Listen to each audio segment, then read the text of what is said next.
If you love Baltimore sports, you'll love WNST.net.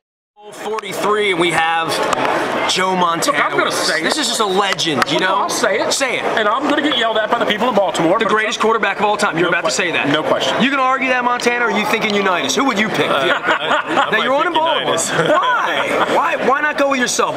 Don't be humble now, you know? I don't know. I think the best day I had that I can remember was I got to play golf with Johnny U. Nice. And when was that? It was probably, I'm going to say, 6 or 7 years ago now. Okay. But it was the old Crosby. No, it used to be out in California, and they moved it into North Carolina. So you spent the whole day? Yeah. So the two of you roll up onto the green. What are people saying? They were probably laughing at my golf. My golf is not very good. So. Your football was, though. Your football was really good. All right, so we'll get this out of the way right away because we know you weren't really throwing the ball to Dwight Clark. I mean, you know, that's the big urban legend. He wasn't really trying to hit him in a corner. Cowboy fans say you were throwing it away. You know that. I know you've heard that before. So I'll tell you, the Cowboys, I tell them all the time, is that, you know, even if I wasn't throwing it away, they still got the ball and they still couldn't score. Right. There you go. But anyway, I was throwing it to him.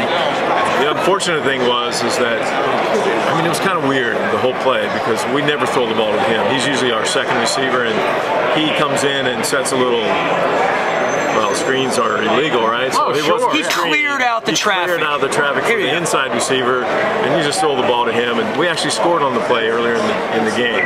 And you throw it to him, the guy falls in. You know, there's an argument maybe that game, and that obviously these guys were all part of the run, but that maybe no franchise in our generation, you and I, no one game has ever transformed a franchise like that game. Well, when you got to San Francisco, when you get drafted, Notre Dame, the whole thing, San Francisco, you know, the whole Kezar memories were gone, Candlestick was there, well, John Brody had his years in San Francisco. Yeah, but there still was talked about a lot about the getting over the hump and getting past that and finally trying to make it to a Super Bowl, and that's what they thought Bill brought. And, you know, I mean, he had this insight. It was like, just like the play you're talking about.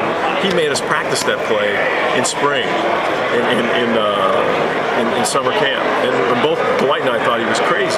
We never threw the ball to the second receiver ever. And it must be nice to only have your primary to hit, right? Well, yeah, it was always nice because, you know, Freddie usually was, you know, first down, second down, so you didn't really take any chances, and you never really waited on the second guy. But on this point, when Freddie fell down, I didn't have a choice but to wait. And Dwight took so long because he figured I was going to throw the ball. He was slow.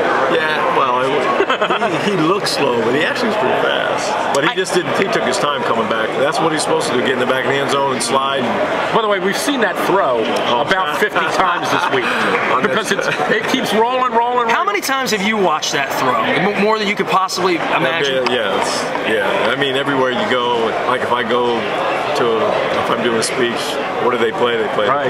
Does it feel out of body? It's the only one he ever made, right? Yeah. Well, I never saw it, so I mean, I didn't see it really till I got in the locker room, and everybody was trying to tell me what a great catch Dwight made and how high he jumped, and I told him it was impossible because he's white. He didn't jump. I can't jump. Who put the ball in his hands? It was number 16. That's it. But even the equipment manager gave me a hard time. I got in the locker room, and he came in and said, no, I was on the sideline when I came up, and it's unusual because he usually wasn't out there, and he said to me, he'd been there forever.